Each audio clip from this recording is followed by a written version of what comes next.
Welcome to Food and Loathing, which is dinner table conversation for people who love eating in Las Vegas.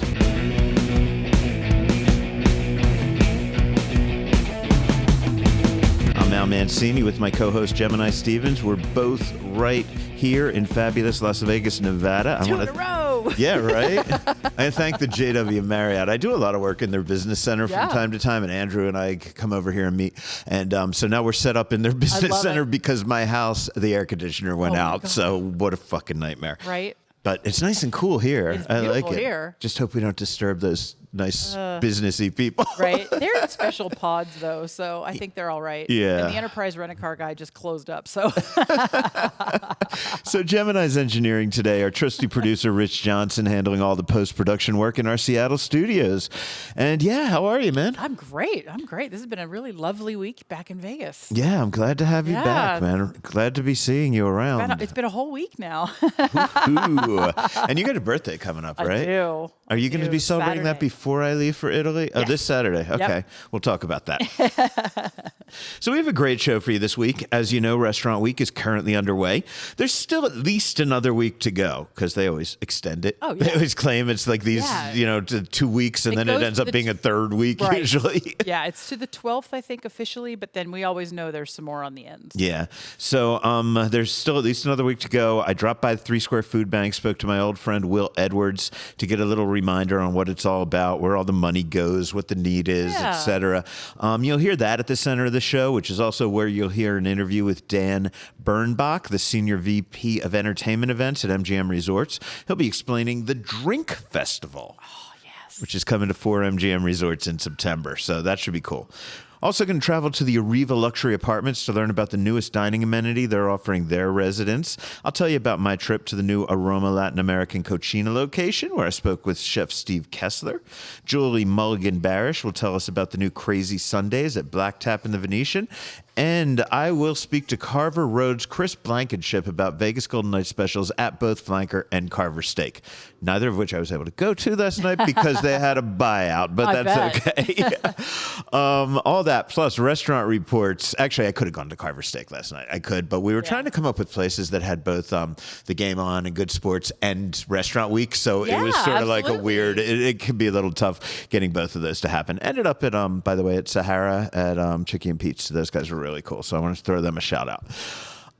Okay, so we're going to talk about that. We've got restaurant reports. We have Gemini reporting on dining in Europe. I mean, she was gone so fucking long. We got to get some goddamn coverage out of this. A happy hour report from Andrew Morgan and some news. Hey, did I mention the 50 best folks kind of fucked us a bit this year? What? That'll be in the news. Oh, I'm excited to have this conversation. Yeah, I mean, I like those people. I've had dinner with them. They're nice people, but like everybody else. James Beard, Michelin, I don't know. But as I say, man, the only good reasons to put up lists is so that other people can argue about them. So, whatever. It is what it is. We'll talk about that in the news. But before we get to all that, where are you dining over the next week? You, listeners, people out there. You want to do something really fucking special? Here's some cool events.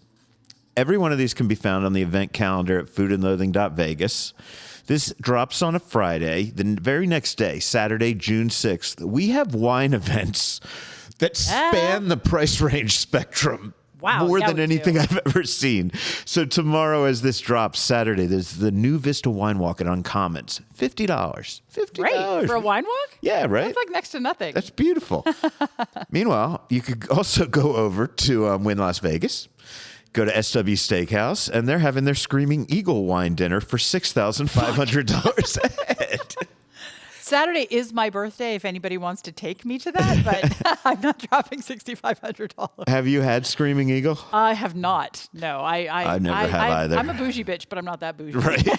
And they're bringing out some rare vintages for that. Amazing. And, of course, a great meal. But Mark LaRusso is still the chef at SW, right? I think so. Yeah. So, the food's going to be great. I don't fault people who can do it. I want to hear all about it. I want to live vicariously. Look, man, if you've got a shit ton of money to spend, I'd much rather have you buy expensive wine than buy news media companies where you can impose your will. So, right? Yes, spend your money on that. Sunday, June 7th, final night of the Lily pop-up at Durango Social Club. Chef Dan Cromer will be collaborating with Chef Tyler Vorse. Yeah. That's 125 I have to burst ahead. the bubbles, though. What? It's already sold out. Is it? I tried. Oh, man. Okay, sorry about that, people. I don't keep track of all that. I just tell you what's happening. Look online, guys, because we've been talking about Lily for months and months, and he's going to be opening his brick and mortar relatively soon. Yeah, in Chinatown, right? Chinatown, I think somewhere between I think they're here and probably going to. August. I think somebody probably at a big newspaper is going to demand that they get that story before we do, despite the fact we've interviewed him about 1,000 fucking times. But that's okay because we're team players. That's here. right. So we go love back, you, Tyler. listen to our interviews with Tyler. We've also done some write-ups on foodandloathing.vegas. So if you do miss the dinner this weekend, like I am, there's so much information to get you still excited about the upcoming brick and mortar. So. Yeah. Absolutely. And then Thursday, June 11th, Gaetano's anniversary dinner. We've been telling you about this for a while with the Dow Vineyards people, so that's awesome. So now for the next section, Gemini, I want to talk about what it was like traveling through Europe for, what were you there? Like, 6.5 weeks. 6.5 fucking weeks. Yeah. Jesus. And you hit a lot of countries. We did. And I'm curious about the food. Obviously, I don't want you to tell me like, oh, I went, unless you went to like some world's 50 best restaurant. Right. Then I want to know absolutely all about it. No, But here's the thing. I'll start with this. I had so many people because I am so lucky to know people in all sorts of parts of food and drink, sort of worldwide. And I've known people who write for millions of magazines and newspapers, and we do what we're doing, and people who have lived in different cities over the years. And I got so many recommendations for what I would call the higher level stuff, World's 50, Michelin, things like that. Mm-hmm. I got to tell you, I actively looked for places that were not those. yeah. Because I wanted more of that. If I'm going to basically live here for a month and a half, 2 months, Right.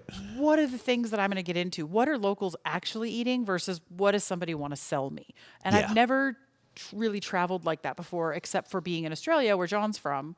And that's different because I'm staying with family. I can cook all the time. I can, whatever. Yeah, yeah. So, And I feel like when I travel, like I've come to this conclusion after years of going to the most expensive restaurants in cities that I go to. Yeah. And they're great, but they're not that different from what I do at home, which is eat really fucking well, right? So I would much rather, I learned it probably 20 years ago. I was in Thailand. I'm in Bangkok. I'm going to all these expensive restaurants. I love it. And whatever. There's one where we laid in a bed and ate and, did my all that God. shit. And then I realized the 30-cent I do noodles that at home too.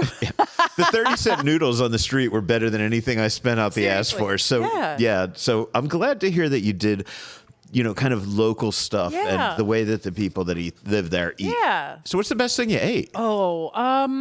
So I did have what I would consider like fancier type experience.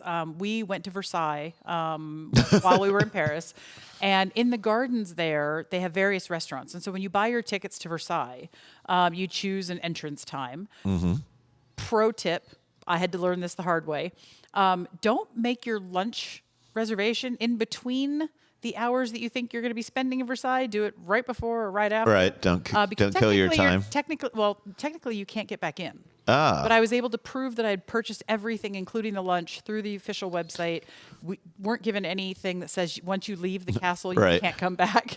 So we were able to work it out. Okay. But we went to La Flottille in the gardens, and we ordered the premium lunch, and so we had all kinds of options. So not going through the whole menu, but I had the best steak tartare of my life at that little cafe in the middle of the gardens of Versailles. Like, the chop on the meat was beautiful. The meat itself had a really nice like age flavor, which I know a lot of people do, but the dressing on it was perfect. The serve size was perfect. They gave you, some accompaniments like cornichons and pickled onion and things like that. But there was just something about the whole thing that blew every other steak tartare I've ever had out of the water. That's awesome. And it was really, really kind of fun. You know the question I have to ask if you ate at Versailles. Yeah. Did you eat cake? Because there's no way I would go to Versailles and not order cake. I did eat cake. All right. I love it. I did eat cake. And then one of the things that you emailed me, is going to skip around a bit as far as locations. We were in Amsterdam. Mm-hmm. and you emailed me, which I'm not going to pretend that I'm pronouncing this correctly, but it's like rishtafel, Rishtafel, yes. which is rice feast. It's basically an Indonesian Yeah. rice feast, yeah. And so I had looked it up when you emailed it to me, and you asked me last week about it, and I was like, I don't know what the fuck that word is, because I'm bad at that. But we did. We found a couple of places, and there was one really close to our hotel. So we went in, and I had done some reading, and the idea is that the Dutch colonialists brought it back to call it mainland Netherlands Right. from Indonesia. And yeah, the idea is that it's a feast with rice in the center and a lot of what people might consider here like banchan, like from Korean food. Right. So all the little dishes of stuff, and then you just kind of create this. And this little tiny place is only open from like 10 a.m. to 4 p.m. or something like that. Like they knew their audience. And we went in and we got one. And when I say one container for the two of us, the container, you can't see it on the radio, obviously, but I mean, it was probably 12 inches by 10 inches by 4 inches, full of, you just go in and you pick all your little dishes, and they literally fill the middle with a couple of types of rice because they offer different types of rice. Yeah. And yeah, and you That just was sit like my there favorite and thing when dig I was in Amsterdam. Yeah. Man, was doing that. Well, that and smoking a lot of pot. Absolutely. But, you know. And I loved the way they served it because the whole point was that you're supposed to eat everything with everything. So instead of getting all these little scattered dishes all over the place, they literally put it in one big thing for the two of you or however many of you.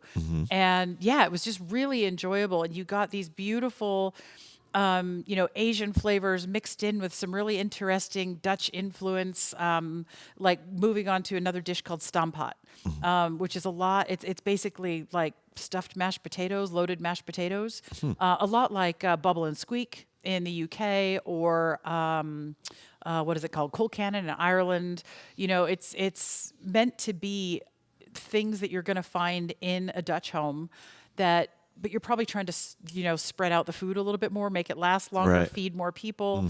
And that was really good. We found 3 or 4 places that did something similar. So I really looked at that Indonesian dish and the stamppot as very similar ideas. You want to make the meal spread to feed a lot of people. Right. And they've just included little bits of all these different cultures because the Dutch, much like the UK, have colonized everything. Yeah. And so their food is really good in that regard because there's just little bits of things from around the world that we really found a lot of fun. And I did go to the oldest stroopwafel place and got a stroopwafel. I haven't had a stroopwafel in Oh my fucking God. years. Describe them to people. Oh They're my like, gosh, it's the teeniest. So it's for people who don't know, it's basically the teeniest, tiniest braid of waffle, right? Like the thinnest waffle you can think of. It's like a bikini sandwich of waffles. Yes, exactly. And they somehow split this thing in 2 through the middle. Yeah. Like they don't just cut it in half. It's actually cut through the middle. So you have 2 whole halves of, if you can describe it, 2 round things of this waffle. How it got any tinier, I don't know. And you say waffle, but I would almost say, like, if you know an Italian pizzelle cookie, think of that, right? And think of, like, slicing that right down the middle and then putting filling in it. Yeah, and it's thinner than, like, a waffle cone we'd put ice cream in here, right? Yeah. And they're still slicing that down through the center, opening it up, slathering. They had so many options. We just got typical, that caramel, beautiful inside. But sat outside, and it's just this warm, gooey, not overly sugary like we have here in the States. That's something I really appreciated because I like sweets, like chocolate and cakes and things Right. like that, but I don't eat a lot of sugary foods because we tend to really make things sweet here. Oh, yeah, and I don't much like sweeter. that. And so, yeah, just stood on the corner and the sidewalk and just. Cool. Do you have a herring brugie? Because brugie is just a sandwich, right? Like from a street vendor. Oh, yes, But yes. then they'll put like just raw pickled herring on a hot dog bun. Fantastic. Yeah. Oh, they love their that hot dogs. I had that like 25 years ago. I spit it out. Oh my But God. I have a better, a broader palate now. We were going into the Rijksmuseum, they love hot dogs, and there's just like random hot dog carts all over the place. And so we got a hot dog, and you could put all kinds of fun stuff on it. He didn't have the herring at that one, but that kind of got me looking for whenever I could see them. Right. So and they have the other thing I really liked about Amsterdam. I didn't see it as much in Bruges. Are they not as prevalent as Japanese vending machines for food, but like the old luncheonettes from the 40s and 50s in the U.S. Yeah. That kind of sliding door thing. And in the train stations all over the place. There's a mix of hot and cold. And so the herring and just all kinds of things available. And of course, you got to get croquettes. Right. And of course they do. I mean, I guess Belgium you were also in, but the French fries, done, the frites done in the way that like made Sam Jackson, blow his mind in Pulp Fiction, they are right? so good. Because you see a wall full of like frite sauces, which is really just flavored fucking mayonnaise, man, and you get a cone. Yep. That's interesting. They tried to, probably about 15 years ago, some places were trying to make that work in New York City, but I don't know if it ever caught on. Yeah. No, I get it. What's the best country for food? I think I'm gonna say Belgium. Okay. And what I liked about it is that because we went, and I'm bringing this up for a reason. We went to 2 cities in Belgium. We went to Cologne in Germany. We went to Luxembourg, and the food in that sort of general region. So Belgium itself is like 3 regional things built into one country. There's a Germanic part, there's a Dutch part, and there's a French part. And so Flanders, which is, I believe, more Dutch, it was a lot of where we were. And again, like we were talking about, bringing in food from all over, they do that a lot in Belgium. And it's weird because at the same time, there were so many influences in some of the Belgian dishes that we had, but at the same time, they were very clearly Belgian. And I just found it really interesting. They definitely have their own way. If you're talking about the Germanic side, about handling the potatoes and the sausages, right? 2 basic things found in both cultures. And you were in Bruges, we right? were. Like the movie, Yes. the fairy tale city, as they say in the movie. If I loved it. It was my favorite city, hands down. Cool. Okay, so we've got to get back to Las Vegas. Please. Obviously, Please. I hope people are enjoying this. I hope they're going to Europe. They're going to take some notes. Best country for booze. France. Yeah. The availability of beer, liquor, wine, and even some really cool, like unique fermented stuff, hands down. Because again, it comes in from everywhere, but they just the availability was broader. Right. The choices were broader. And so it wasn't like, oh, they don't have that here. It was, what do I feel like today? Right. And you could just kind of go for it. That's cool. Did you taste anything in all your travels that was a dish that you've had here in the United States, and then you had it in the country of origin, and it was totally fucking different, Yes. other than stroopwafels? Yeah, German sausages. Really? Hands down. Tell me about I them. make good German sausage. I am a good. My mom's family came from Germany. My family name in part comes from a province in Germany. The texture is so different. Each sausage doesn't just have its own flavor and type of meat, it also has its own texture. And one of the things that we tend to get wrong in the US is that a lot of our sausages and hot dogs and things like that all tend to be kind of one note when it comes to that. Because if you gave Americans like a typical blood sausage or something, they'd lose their mind, I right? love blood sausage. Now I want a full Irish breakfast. But something I really appreciated there is the type of meat and the flavorings and the texture are all considered. And the first meal we had in Cologne was a plate of sausages, just straight up. It was a sausage fest. It was a sausage fest. And it was mind-blowing how close we can come here, especially with great chefs and great ideas and technique, and just how different it was once I was there. Yeah, you're going to a market and what they're used to, right? And you've got to, well, first of all, recipes changed because ingredients were different. When people immigrated here, they started using what was convenient. Absolutely. And restaurants started making things palatable to people that didn't necessarily know that food. We're a melting pot, You have to think about also not just a few ingredients that they could or couldn't get, but how do they make it sustainable, which means they have to think locally. And so, it changes things. But absolutely mind-blowing. Okay. Give me 1 or 2 good Vegas meals this week, and then we're moving on to where I've been eating, and then we'll head on. I can go quick, but I had 3 fantastic meals this week. I was lucky enough to go to brunch at Bar Bohème on Sunday. Everybody thinks that this is prefix, right? They offer a prefix, like if you're kind of in a hurry or want a value thing for like $55, you get 2 choices and a dessert. But the a la carte menu on there is great. You can truly mix up breakfast and lunch and go for brunch. Their pâté de campagne was probably my favorite in a long time. And I just came from eating a lot of France, it. So in that regard, I'll put that out there. They have a banh mi steak tartare sort of toast that's happening right now with pâté, with nak cham sauce.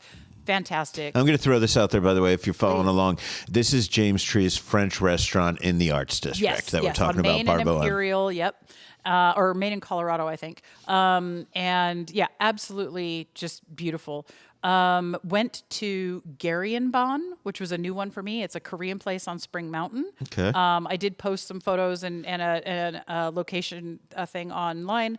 Had army stew. A friend of mine told me about it. Again, we were talking about colonialism and stuff like that. This is something born of U.S. troops during the Korean War.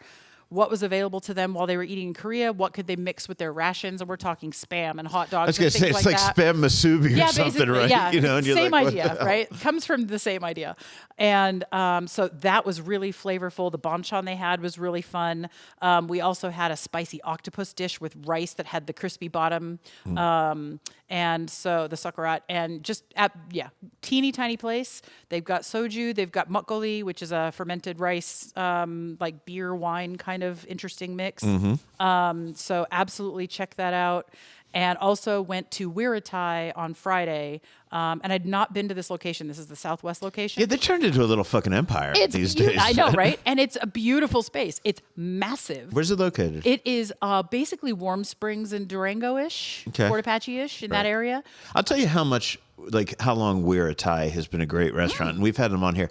They were actually, I'm 99% certain that they were in my book with John Curtis and Max Jacobson eating Las Vegas as like the 50 essential restaurants. And we're going back 15 years, right? And they were kicking it then. Oh, absolutely. John and I had the duck pad thai, which was fantastic. Our friend Willow had the ginger chicken with the big noodles. I forget what they're called. The big fat flat noodles.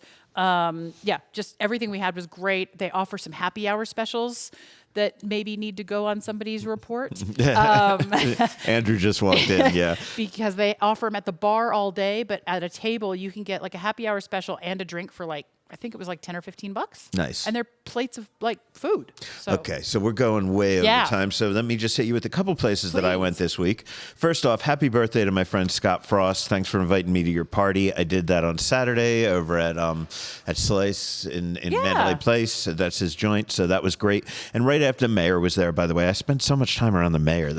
Maybe I'll run. No, maybe I'll ask for a political appointment. There you go. I did that Saturday before I headed over to Aroma Latin American Cucina. So this, of course, is Steve Kessler's amazing restaurant. It is a Latin American fusion type of situation. It was in a strip mall over in Henderson, and I'm sorry, Henderson is where good food goes to die. I mean, and don't get me wrong, there are some great restaurants over there, and I don't mean disrespect to you. If you're able to have a great restaurant and survive in Henderson, you deserve fucking credit. Yeah. Because I don't feel like, I've just seen too many restaurants that were doing something a little out of the box that haven't worked in Henderson, right? So that's annoying. That guy wanted to make sure we knew that he knew that we were too loud for his taste. Okay, slam the door. Anyway, had carne cruda fry. Oh, first of all, the new place is nicer. Yeah. It's much more beautifully decorated, very nice. It's right next to Sand Dollar Lounge. Yep. So it's literally less than a mile from the Strip. If you're at Fashion Show Mall, you're less than a mile away down Spring Mountain Road. It's on the outskirts of Chinatown, but by that I mean closer to the Strip than Chinatown. So it's a great place to go. Carne cruda fries, which are basically like, you know, when we would go to EDO and you get those patatas bravas that were the really, imagine those sticks with like raw meat wrapped around them on the bottom, right? It's fucking awesome. I'm not mad at that at all. I think it was raw, but you know, it was good. Lobster flautas, very good. Also a beautiful dish, one of the best for photos. Something tamarindo, which is a marinated fruit kind of dish. Japanese baby peaches and some Honeycrisp apples. That was very good with some jicama. We did some Peruvian ceviche. I like Peruvian ceviches. I like the leche de tigre sauce a little more than the just straight up citrus marinade. Yeah, me too. So you get a little more sweet from that marinade. They also had camote in there, which is sweet potato. Okay. And of course the fish was yellowtail. I should mention that. But Sue and I were trying to figure out what this mushy orange stuff was. And it was really sweet. And it was a form of sweet potato. Entrees, we did their huchinango, which is Huachinango, thank you. Red snapper, and they did that with black beans, hojas verde, pae elote, so nice little corn black bean mix, right? Like just really, really nice, almost like a black bean salsa that you would get, right? Good, yeah. Really fucking good. I loved that. And then the pepe on negro sauce we had that over duck confit. That was our other entree. And that sauce is made of dried pumpkin seeds and dried chilies. And I have to tell you, That's going into like mole territory. You go, well, this doesn't taste like mole, but it's so reminiscent of mole. Yeah. That's the first thing out of my mouth. I said that to Steve, and I don't know if it landed quite right because I don't think he wants me describing it as mole. But anyway, and Cubanitos, little Cuban sandwiches, super thin bikini sandwiches. Great place. The menu is done. It's a little weird. It's columns and rows, right? Or columns and row sections. So the columns are going to be the northern part of Central and South America. That's where you get your Mexican stuff, things like that. Then Central, and then Southern, and then the fourth column is for Caribbean, right? Cool. So you get things from there. Super cool. I loved it. I spoke with Steve really, really quickly. Here's what he had to say. It feels amazing. We are very happy and excited, and we're just like, doing new things, bringing something new to the neighborhood that we love, and it's just like improve every day. Okay, cool. Well, I'm hoping to have you on for a full interview soon, but I just wanted to say congratulations. The place looks great. Perfect. Thank you so much. I went to happy hour at Basilico, and it's worth mentioning 2 new dishes on the happy hour menu. I don't know if they're on the happy hour menu, actually. These are ones that Joe Valdez sent out to us. But the focaccia, which is, first of all, he makes a beautiful focaccia, and it's quartered. It's a round one. It's quartered. It comes out with like 3 things to dip it in. And the pistachio butter is just fucking insane, man. So do that. And then another dish, burrata over pears, I believe, with arugula and a cheese crisp on the top, right? And just so beautifully balanced, so many disparate flavors, but really, really balanced well. Then finally, this one, I know you can't all eat there, but I'm always amazed by how good food has permeated everything, right? Like, I used to go to rock concerts, you got a hot dog. Now you go to a rock concert, you get fucking, a 3-star meal or whatever. So the Arriva apartment complex, which is super posh apartment complex, it's the official apartment complex of the Aces and the Raiders. So they have fully furnished units that you could just get for 1 month. So they won't say it, but I'm assuming that when somebody gets traded into Vegas, that's where they put them up kind of deal. And they have this food truck basically, but it's not really, it doesn't have an engine. So food trailer that they made there. And it was really fucking cool. I was just so amazed that they had this. So, I had some shrimp tacos and they were good. And I spoke to Kio Moya about, why they're doing this in an apartment complex. Yeah. This is unlike any other apartment complex, having a permanent on-site food truck that is owned by Arriva, right? So having that, that's something that once the ideas were brought up and it was getting advertised, you felt the buzz amongst the residents asking what type of food are we going to serve? What are where's the location going to be? What are the hours going to be like? And I think it's truly unique because it's about adding to the lifestyle that you're going to be, living while you're here at Arriva. And the food truck's actually permanently parked here on your campus, correct? Permanently parked 24/7. They do not move. The only thing that moves is the buggy, which will make the deliveries to the units, and of course, the common amenities. So it's here. Is it here 7 days a week? And what hours is it here? And talk to me. People just come down for their lunch, or can they call down for their lunch? How's it work? Yeah, so 7 days of the week, Monday through Friday, it's open from 8 a.m. to 12 p.m. There's 3 different ways you can order. We have you can order online, you can call, or you can go ahead and order in person, right? Over the weekend, we're open from 8 a.m. to then 3 p.m. And same deal, order online, so you order ahead, or order in person. The convenience, it's located right behind the gym 7 days of the week. So a lot of people post-workout will walk right over, get some fuel. Right. How important are food amenities in the apartment complex world, right? Because I've seen places that they hire trucks to come in on certain days of the week, and it seems like it's becoming more and more important for people to be able to eat near their home, and complexes seem to be responding. Yeah, we want to make your life a little bit easier, right? And we want to stand out. This isn't a third party or a vendor that we hire. This is strictly our Arriva brand, Arriva owned, and it's something that we're extremely proud of. Residents love it. They're asking, if we're going to extend the hours, right, during the week, because it is selective, right, 8 a.m. to 12 p.m. But that's something that people are are loving. They're seeing the vision, and they want more. Okay, that's about it right now. Other than thanks to Chickies and Pete, I had a great time with some friends watching the VGK game. Andrew was there as well. And still to come, we have a happy hour report and the news. But first, my interview with Three Squares' Will Edwards. This is Food. Wait, did I say Will Edwards? Yeah, I got that right. Okay, this is Food and Loathing.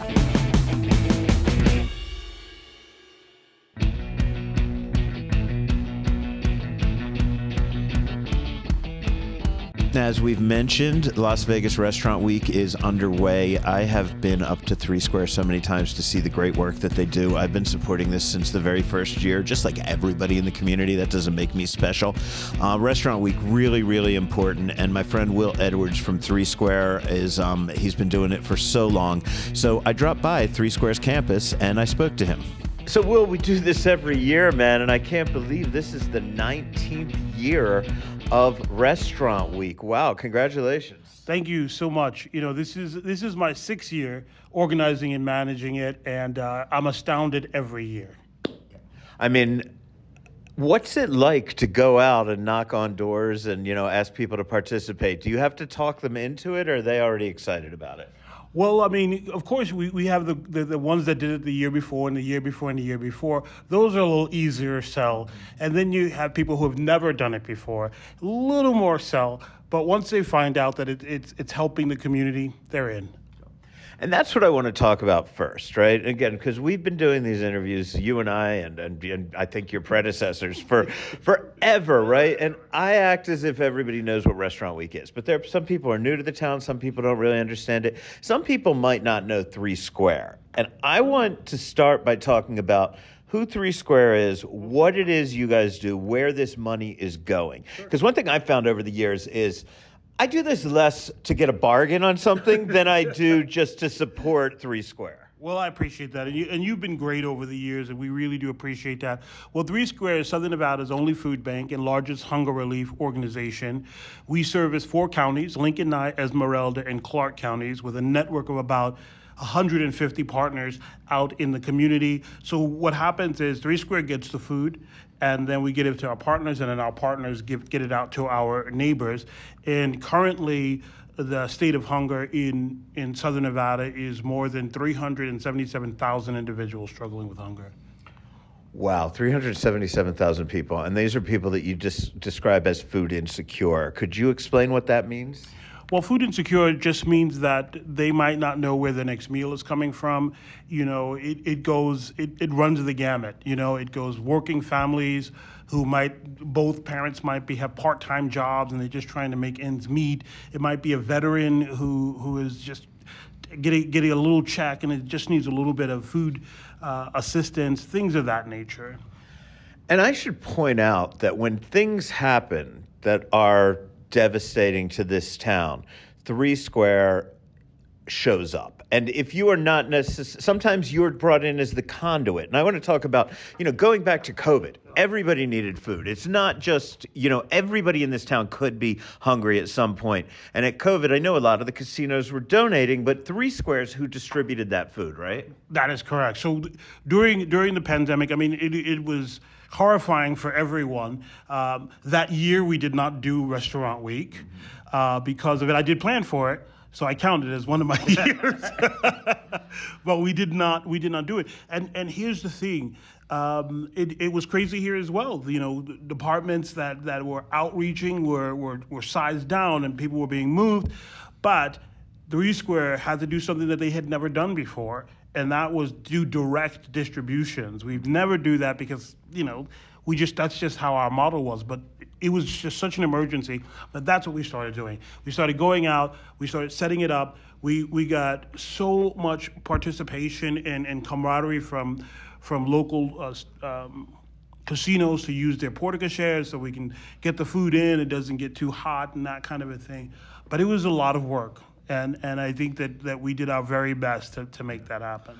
And I just think it is important that people remember, because this organization is a prime example of you never know who is going to be. And I'm just using the word hungry because sometimes we get a little too woke, we get a little too into this, we get a little too academic, and people turn you out. And we're just talking about people who are hungry. People don't know where they're getting food.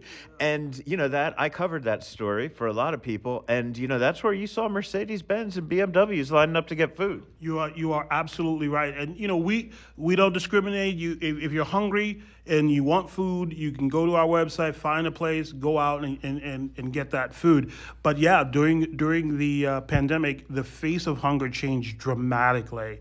I heard a story where there was I don't know if it was a Tesla or a Mercedes or a Porsche or whatever, pulls in, and somebody should not have done this, but they did it. A volunteer asked him, "Hey, why are you here?"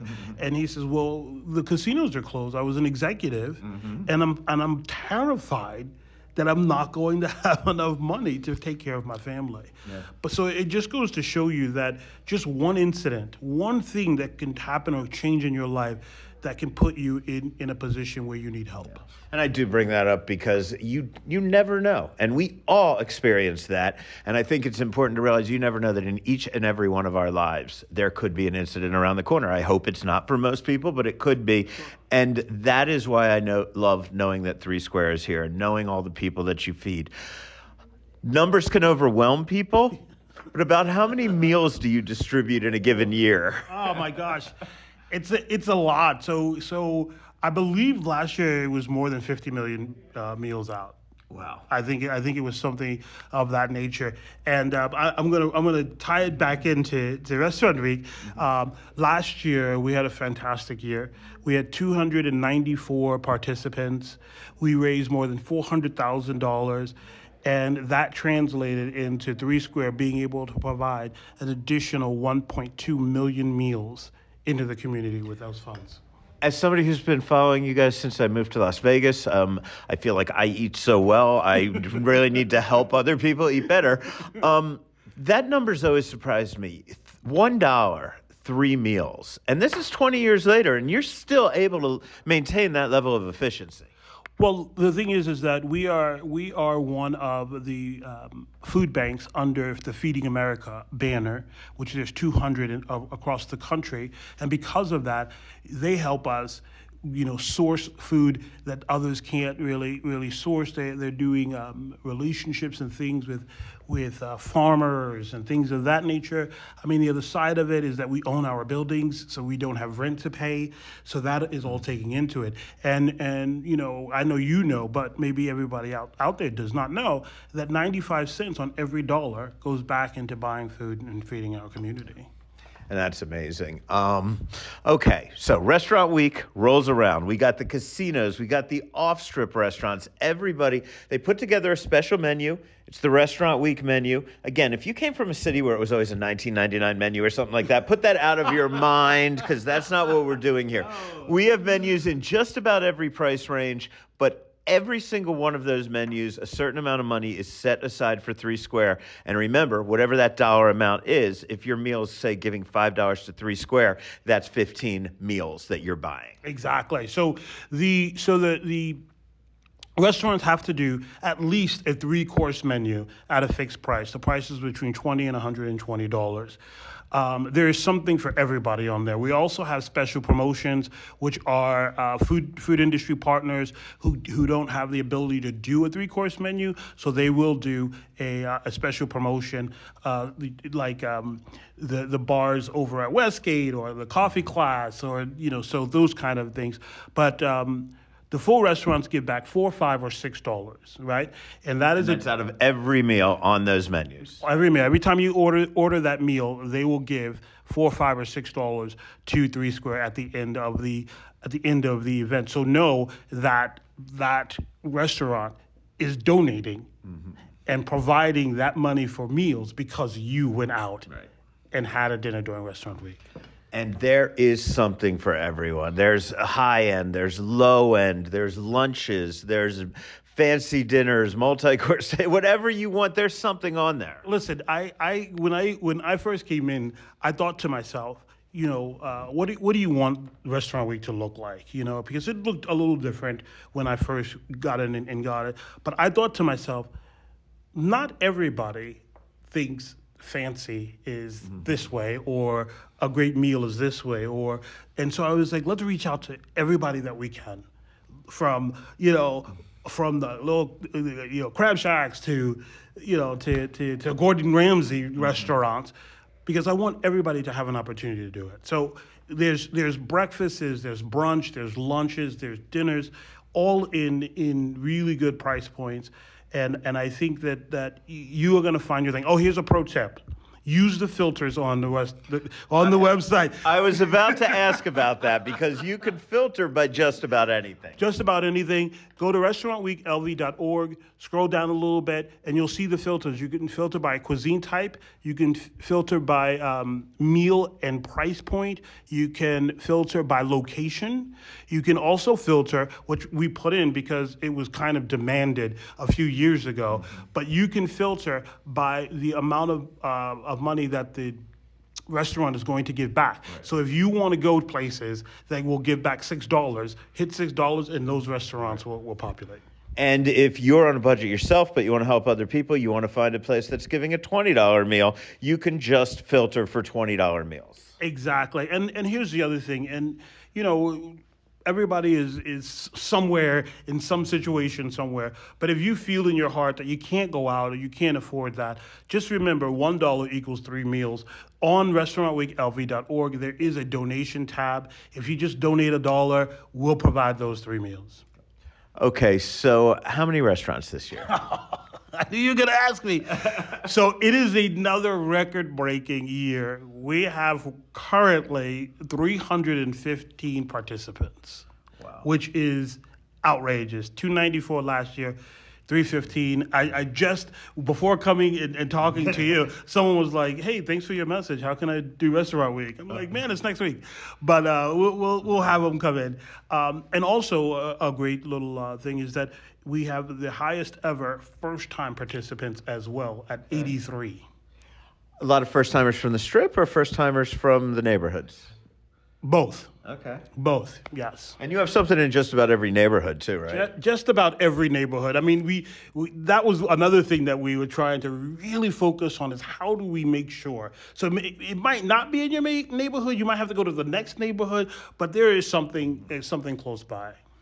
Okay, cool, man. Well, I want to say thank you very much for all the work you do. It's so important here in the city. And how can people get involved in other things? Because I think Restaurant Week, everybody go out. I'm not even going to tell you what my picks are, because once you got like this number and all this stuff, I can't tell you what you want. You know what you want. You look on the website. You'll find something. I absolutely promise you.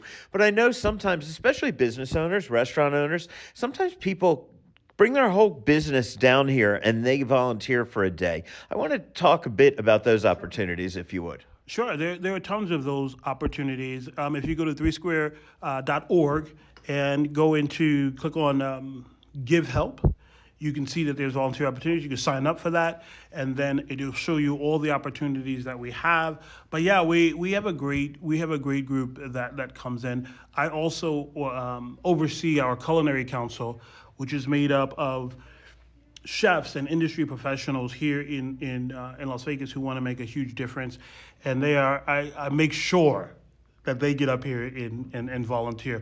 It just changes your viewpoint on what this is, right? Because most people will think, if they've never seen Three Square, it must be like a little, in a strip mall, and then you come in and we have a warehouse that looks like Costco.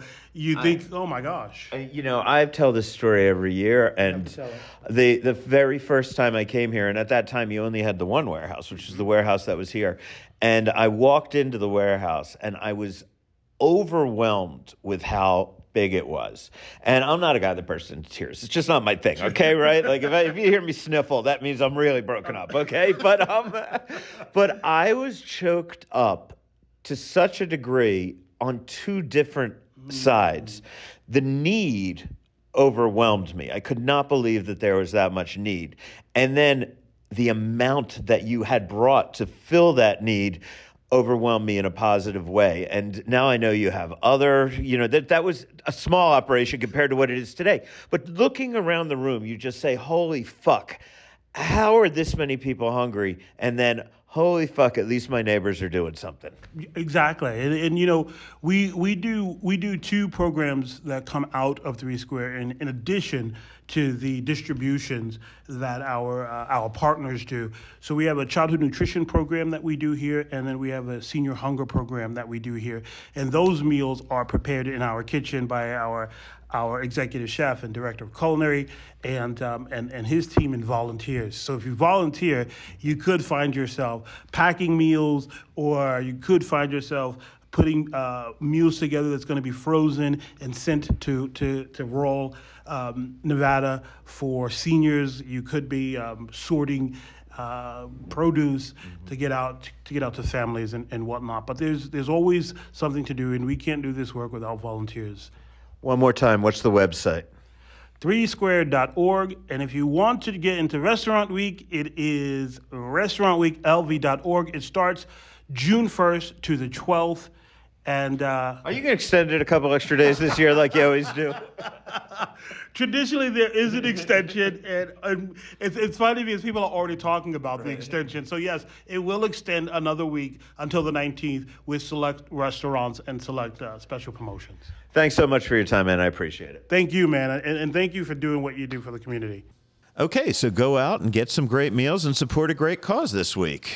And now looking ahead, there's a festival called Drink coming to the MGM Resorts. Drink Las Vegas will feature all sorts of culinary superstars at a series of events running from September 24th through September 27th.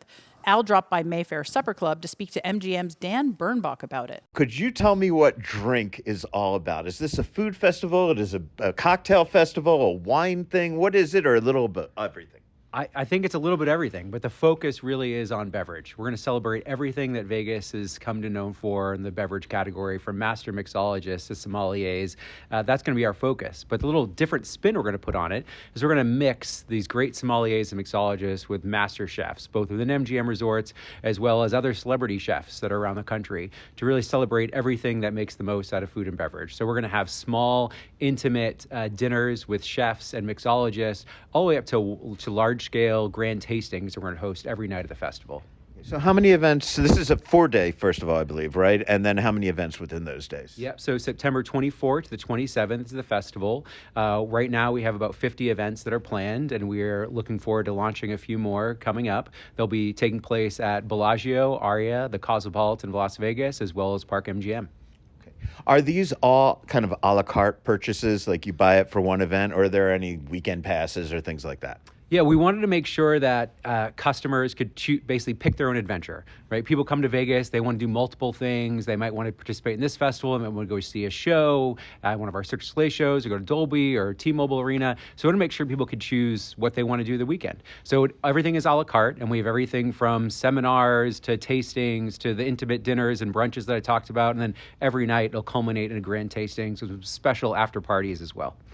So are these mixologists and sommeliers and chefs, are these all people from within MGM Las Vegas or within MGM National, or are you recruiting outside of the MGM family for this? Yeah. A mix of both, again. So we'll have all of our top chefs here participating, but we also want to expand the reach. A lot of our customers come to Vegas several times a year. We want to offer something different for them. So we are bringing in some of the best mixologists around the country, as well as some of the top chefs that aren't affiliated with us into our restaurant, so people can get a different experience than they might otherwise have when they come to Vegas in a normal weekend. Okay, so throw out a couple names. Tell me about some of the really, really cool people you're going to have here for this. Happy to. So, of course, in the MGM family, we're going to have Jean-Georges here, of course, his prime at Bellagio, as well as Jean-Georges Steakhouse at Aria. Roy Choi from Best Friends is going to be here that weekend. Michael Mina of Strip Steak at Mandalay Bay. Bardot at Aria, and Michael Mina at Bellagio will be here. Morimoto will be here from, obviously, Morimoto Las Vegas. Tom Colicchio will be here from Craft Steak. Mary Sue Milliken from Border Grill and Barbecue Mexicana at Mandalay Bay. And then non-affiliated chefs of MGM MGM Resorts. We got Manit, Food Network star and James Beard Award winner, will be here. Tiffany Derry, another Food Network star. Eric, a Top Shelf finalist and host, will be here. Karen, another James Beard Award winner for Best Chef Northeast. Aisha, Food Network Titan and James Beard Award nominee. And Michelle Bernstein, a James Beard Award-winning chef, restaurateur, and TV host. Cool. And then any mixologists from any bars we may have heard of, or any great vineyards that are going to be represented? There might be a few, and we have more coming up. But from the beverage side, we have Christine Kim of Service Bar, Rio Asmi of Stone and Soil, Jason Asher of Juniper and Jigger Hospitality Co., Megan Dorman of Rain's Law Room, Michael Engelman, a Master Sommelier, Jason Smith, the Master Sommelier and VP of Global Strategy for Constellation Brands, and Paul Carmichael, trailblazer and chef behind acclaimed Kabawa, named the #1 restaurant in New York City's East Village by New York Times, and Bar Kabawa recognized as one of Punch's best new bars of 2025. And I think what I want to add is we really want to make sure that we're combining the chefs with the mixologists. So all the specialty dinners and brunches and lunches we have, we're going to take chefs that are within our portfolio, match them with their mixologist. So it's going to be a truly unique dining experience that you could not have if you came to Vegas any other weekend. So how have the chefs reacted to being part of a festival that isn't focused on chefs? Because these guys are the stars of every show they go to. Yeah, I think it's a unique opportunity because I think chefs, they're artists. They want to try new things, and I think this provides them a new platform to showcase their art and match with a mixologist that maybe they're not familiar with, or provides them a different challenge than they would normally have. So all in all, the chefs really have gravitated toward this and are super excited about the opportunity. What's the price range of these events? And can you tell me maybe one of the more bargain-focused ones and one of the more that's just blow the bank account to do something cool ones? Yes, of course. We do have something for everyone, and that's part of what we wanted to make sure we accomplished with the event, is that regardless of why you're coming to Vegas or what your trip, purpose is, there's really something for everyone. So on the lower end, under $100, we're going to have seminars and tastings where you can learn about the great, food as well as the mixology that we're having here. Education's a really important part of this festival. We're going to inviting the industry here so people can learn and expand their knowledge about the beverage community. And then on the higher end, we're going to have, very relatively intimate private dinners with, again, some of these top chefs I talk about with master mixologists, and those go up to $300, $400, $500 depending on the dinner. So really, there's something for everyone. You guys have already had a great year for kind of special culinary and drinking events. You've had Alinea, you've had Aviary, you've had the series at the Vault, all kinds of crazy things. So this clearly, they seem to be working for you, I guess. How do people respond to events like that, and what does that represent for your customer base? Why are you doing more and more of those? Yeah, I think we see, and I'm sure you see this as well, is people are coming to Vegas for entertainment, the great shows, the great concerts that we have, sporting events, but people are also coming here for food and beverage. And I think one of the things that we wanted to accomplish with the Drink Las Vegas is we wanted to find a way to curate a very special food and beverage program over a weekend that gives people an extra reason to make a trip to Vegas. And that's why we decided to do this as opposed to doing some of the great, residencies you mentioned. We wanted to make a food and beverage weekend where our top foodies, people who love food and beverage, can come and make a weekend all focused on that area of entertainment. Well, thanks so much for your time, man. It sounds fantastic. I really look forward to it. Thanks. We hope to have you here. And for more information, people can follow us on Instagram at Drink Las Vegas, or for tickets and more information, go to our website, drinklasvegas.com. And up next, a happy hour report and the news. This is Food and Loading. Need a restaurant recommendation? Then you need Neon Feast, the most convenient, most comprehensive, and most trustworthy collection of Las Vegas restaurant recommendations on the internet. Veteran food journalist Al Mancini, whom you might remember from, listening to this podcast, asked the city's top chefs, restaurateurs, critics, journalists, and influencers for their favorite spots in more than 100 categories. Why take the advice of an anonymous online wannabe or a paid influencer?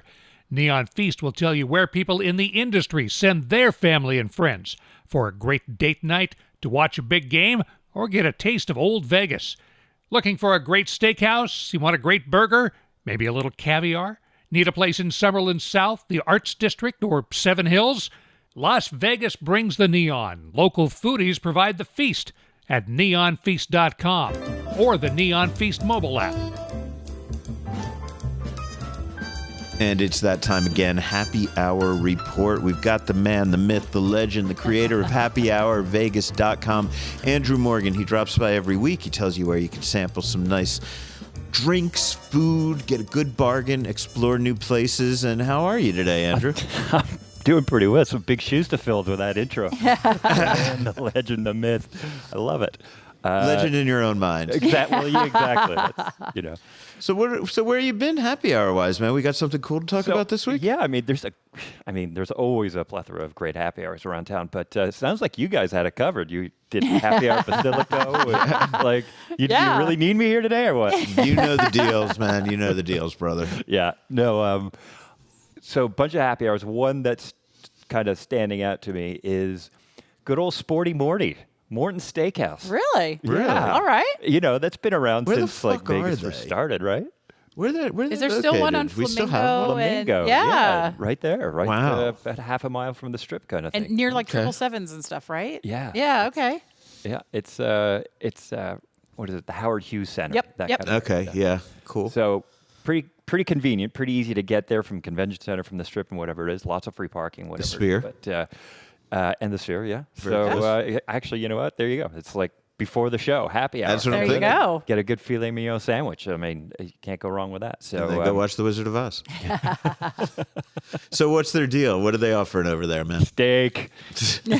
So a happy hour steak. It is a $12 filet mignon sandwich. Yeah, pretty good. But they have other stuff too. They first of all, they have martinis. The course. martinis, of course. Those are like $10, which Who is owns great. that place anymore? Never mind. That's the whole site. $9 wines, $5.50 beers. The filet mignon sandwich I told you about. Smash burger sliders. Okay. Pretty freaking good. I mean, look, the thing with Morton's is that, love them or hate them, anything with meat they do really well. It's going to be quality beef. It's going to be good. So And anything they could do small portions of, you're going to get the trim that they couldn't put onto a big steak. Exactly. And you're getting the deal because it would have been quote unquote throwaway. Right. So I had the filet mignon sandwich and shrimp Louis wedge bites. Okay, Okay. tell me about those bad boys. Yeah, it's like classic, Louis dressing, cocktail shrimp, chopped egg, some cherry tomatoes, the whole thing. It's like $12. It was like such a Wow. good deal. So, Okay, so food prices about $12 a pop for things, and two of them would make you full. One of them would make you Two full. of them is great, plus the martini, another $10. So So tell me about the sandwich. Is that enough to be a happy hour meal? yeah. So what you get, it's actually 3 kind of mini sandwiches. Oh, okay. put So there that's together. that's So it's legit, pretty- man. There you go. It's a great deal. Yeah. And it's What are great the for- drink specials all about? It's $10. $10 Wow. for these cocktails, like the martini cocktail. It's like high end, really, great vodka martini. But there's wine for $9, beers for $5.50. There you go. So, it's got the whole thing. And right. It's kind of that old school Vegas, steakhouse vibe. So Yeah. Okay. Sounds fun. Blast from the past. I love it. Near the Sphere. yeah, Groovy, brother. Remember, Andrew Morgan, happyhourvegas.com. You can also hear him here every week. We'll tell you some other places you can hear him as we get down towards the end of the show. yeah. So get happy, everyone. It looks like yet another awards organization has opted to tell Las Vegas to fuck off again this year. It seems North America's 50 best restaurants were announced, and there is not a single Vegas restaurant on there, Al. I know. So, kind of fuck them, I guess. But they're nice people. I do like them. They, Yeah. they come to Vegas a lot. They You bring notice business that. here. They have ceremonies and stuff. Yeah, they love ceremonies. They love announcements. They love press conferences. We're good enough for all that. When they want to party, they want to come here. Yeah. But then they're too snobby to mention a Vegas We're restaurant. that cousin. We just get invited. Yeah. We're just there for the Yeah, party. we're like the bad aunt and uncle, right? Like they come, we have a good time, but they don't go back and tell mom and dad what they did here. I'll take that role. No worries, man. Yeah, but nothing from them. They did, you know what? They did say some nice things about us on their 50 best pizzas. North That's America's great. 50 best pizzas. We had some mentions. So that's cool. But North America's 50 best restaurants. Gee, if you want to find a good restaurant in New York, I bet they have a recommendation. They say Michelin's back. We're still in James Beard season. We got to see what happens. Yeah. Hey, Republic Service is calling. They want my money.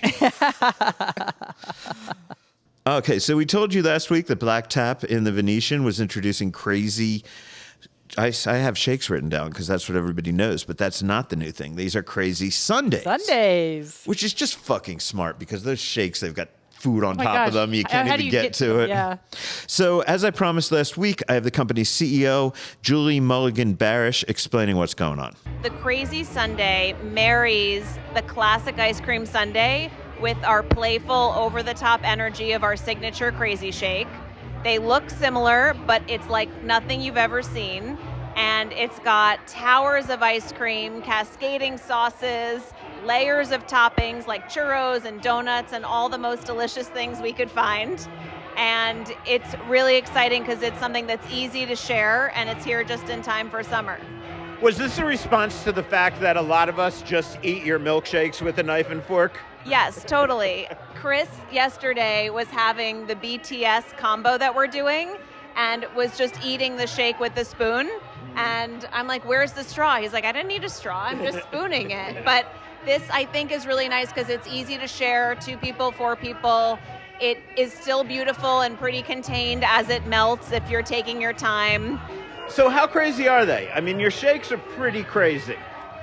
So I think they are equally crazy, but it's been a minute since we've done something brand new.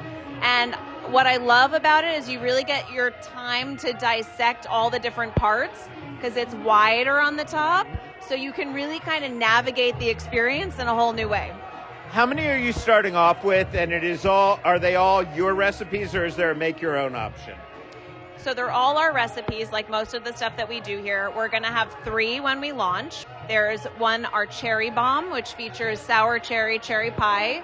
There's our churro hot fudge, which has like a little bit of a cinnamon and spice in our hot fudge and some amazing churros. And then the last one is the strawberry glazed, which is a classic glazed donut mixed with a bunch of strawberry sauce and fresh strawberries. And I don't know, I don't want to pick a favorite, but... I know that you guys have gone out of your way to have vegan-friendly foods and things like that here. Is there going to be a non-dairy option? Right now, there's not a non-dairy option, but that will be coming, so stay tuned. And of course, we all know it's Stanley Cup playoff time, and local bars and restaurants are getting in on the action in all sorts of ways. I spoke with Chris Blankenship, who is the GM of Flanker in Mandalay Place. Fantastic sports bar in Mandalay Place. Andrew loves it. I love it. Yeah, you like we've had Flanker? a lot of fun there. Yeah, I like we it. always have fun there. So I went over there and I asked him what they're doing at Flanker during VGK season, and then since I had him, also what's going on at their sister restaurant, Carver Steak. We're super excited to be having the Golden Knights in the Stanley Cup again. When we opened for our first year, I believe they were in the Stanley Cup, and the energy here was just electric. So we're really kind of hoping for that same energy this year. At Flanker, we're going to be offering specials throughout the game. We're going to be doing $6 selected draft beers with some local Vegas breweries being offered. And then we're going to have a themed dessert and a special espresso martini with edible gold. So you're going to be showing every game, right? Absolutely. We're going to be showing every game. We're going to be having it on our big screen as well as all our surrounding TVs as well. Do you need to make a reservation in advance, or can I just walk in night of the game and grab a seat at the bar? Yeah, absolutely. You can totally walk in. Reservations are always welcomed. You can go on our website at flankerlv.com to make reservations, or feel free to give us a call. Okay, great. Thank you. Now, I know that Carver also has things going on at your more formal restaurant, the Great Carver Steak in Resorts World. Do you know anything about what they're doing for this for the hockey season? Absolutely. So yeah, they're going to be hosting some specials as well in their bar area. It will really be just kind of sitting around the bar with the heavy energy over there. They're going to be doing some beer specials as well as a special themed dessert and kind of that same espresso martini with a gold touch to it. And Omakase Kiara Sake Bar will celebrate International Sushi Day on Thursday, June 18th, with 3 intimate sushi making classes led by Chef Winston Matucci. Designed for beginners, the classes will introduce guests to traditional techniques, ingredient selection, and the precision behind sushi preparation. Say that 5 times fast. Hosted inside the restaurant's private dining room, the 2-hour classes will be limited to 4 guests per session and are scheduled from 10 a.m. to noon, 1 to 3 p.m., and 4 to 6 p.m. The experience is priced at $150 per person, and reservations can be made at Omakase LV. That's OMAKASELV.com/events. Chef Winston's cool, man. I love him. I don't like taking sushi making classes anymore because I always make the most foul-looking hand rolls ever, man. They look like the origami or something. I love that they say it's designed for beginners, and it's only like 4 people, like super intimate. You can actually take the time to learn something. Yeah. That is really cool. Cool. But I think that's it for this week. So thanks to all of our guests, Will Jeffries, Julie Mulligan-Barrett. Yeah, that was Will Edwards. I wrote it down. I knew I wrote it down wrong somewhere. Sorry, Will. So Will Edwards, Julie Mulligan-Barrett, Chris Blankenship, Keo Moya, and Dan Bernbach. Wow, what else you got? I know you guys are still doing some stuff. Yeah, I mean, there's a lot more news, first of all, at foodandloathing.vegas, which is Gemini's baby over there. She runs the news section. So you always want to go there and look for news, especially for Bob Barnes' weekly Dining and Entertainment Report. Yes. This week, Bob takes a deep dive into Viva by Ray Garcia. And Andrew and you have some new columns up at LasVegasAdvisor.com. Of course, Andrew's got happy hour listings that can be found at happyhourvegas.com. And you guys need to sign up for foodandloathing.vegas newsletter. Yeah, we introduced this kind of on the stealth to make sure I knew what the fuck I was doing, and you knew what you were doing, and Andrew's helping us with that, and we're kind of a big group effort on this one. But yeah, now's the time to go over there and sign up. Yeah, we've got pop-ups both on foodandloathing.vegas and on the Neon Feast website. And we'll have direct sign-ups by next week as we're still kind of playing with some stuff.